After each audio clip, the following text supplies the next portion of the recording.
welcome back. We are on Module 5, and it is Reconciliation, the Peace Treaty.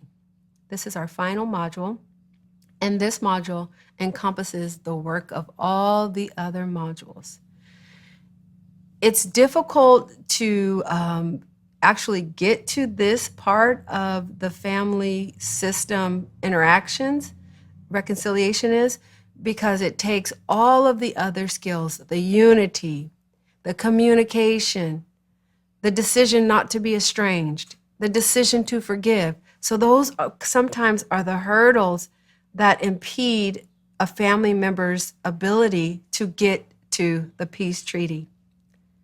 If we're able to introduce people to the peace treaty, we should be excited, and we should also be very careful to give them the right tools so that they don't lose hope, and so that they can continue to use these skills and have hope that there is an opportunity to reunify after injury. I think this is the most beautiful module because it represents Christ, and it represents God and his love towards us, and his objective to just be in relationship with us, and his willingness to have mercy and to work with us. So if you are in the reconciliation phase, it's important to note that you have willing people who are committed to the relationship and committed to developing themselves as individuals. And so that is to be commended. And it is also something to recognize that everyone won't participate in, because there's such a misunderstanding about it. Some people believe that reconciliation is forgiveness, or should I say forgiveness is reconciliation, when actually forgiveness is a one-party action. It is a part of building a bridge that one can only cross if there is forgiveness and if there is an understanding and safety, which is part of the reconciliation plan. That's why we're calling this the Reconciliation Peace Treaty, because you have to have a strategic order and a strategic plan of how you're going to be back into fellowship after such a breach or break. You want to acknowledge that the system was broken, the relationship was broken, and in order to not re-injure one another, in order to not cause another breach, we have to do an assessment of what happened. We have to do an autopsy of the relationship so that we can assess boundaries that were broken, selfishness that might have entered, lack of communication, emotional dysregulations. We have to be able to assess all of that and bring those experiences into the reconciliation process. But yeah, this is celebratory. This is a big deal, like I said, because usually you don't get people to the table. This is coming to the table. So just allowing families to know that there is a table and that you can come to the table, and there can be strategy and planning to protect one another in the family. That is such good news. As you can see, I'm excited about that, because I don't see a lot of people who sit at the table of reconciliation, unfortunately. And our world is filled with people who have chosen to be estranged, chosen not to forgive, even in the church. So this table, this beautiful table called reconciliation, is to be honored, reverenced, and to be acknowledged as a special place for people who are willing to do special things. Mature people, real Navy SEALs, real people who are just, can take a licking, so to speak, and keep on ticking. I'm not saying sign up for abuse, but can recover from the injury of being in a relationship. So what is reconciliation? Reconciliation is to do again, to become friendly again, to become good again, meaning that something has happened and you're no longer good. You're no longer in good fellowship. You're no longer in good connection. And there is a lack of friendliness. So it is a re-engagement of the celebration of lives together. And that's so important, the celebration of life together. We were made to live together. And so reconciliation acknowledges that. It's a declaration that we were made to live together, and we get to there is an opportunity for a do-over. It's not a one all and done, because God doesn't treat us that way. So we get to create safety, that even if you make a mistake, come, let us reason. Come, let us talk about it. Come, let us sit at the table and find a strategy so that we can live together in harmony. Because guess what?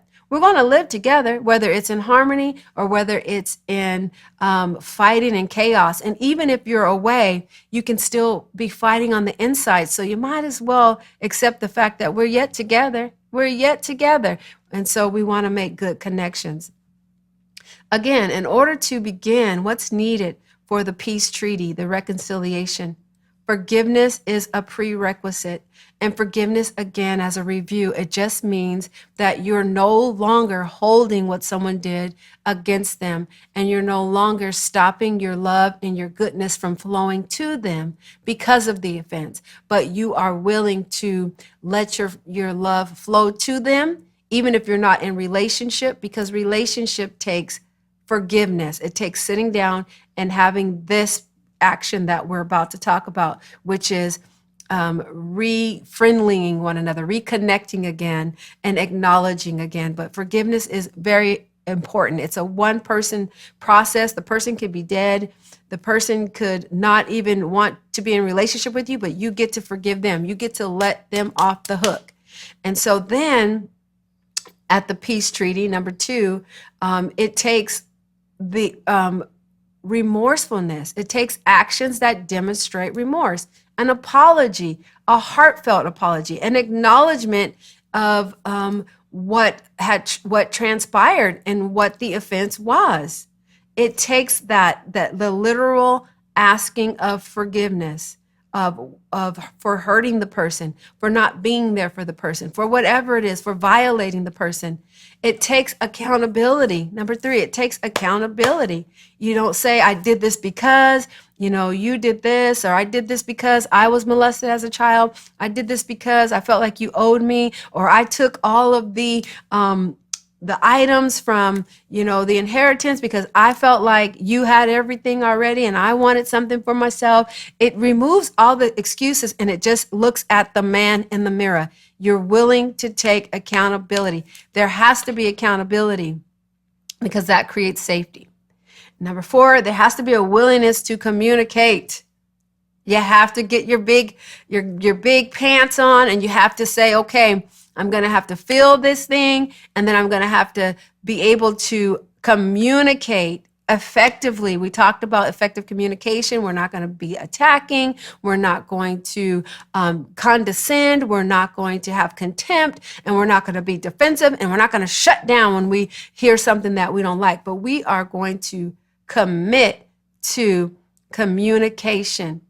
And part of committing to communication is committing to emotional regulation. Because remember, if you're dysregulated and your emotions are all over the place, you're not going to be very good at communicating. So you're committing, you have a willingness to communicate, which is also managing your emotions. And then there's a willingness to work for the win-win, the team approach, the wellness, the wellness approach. The we in wellness is we.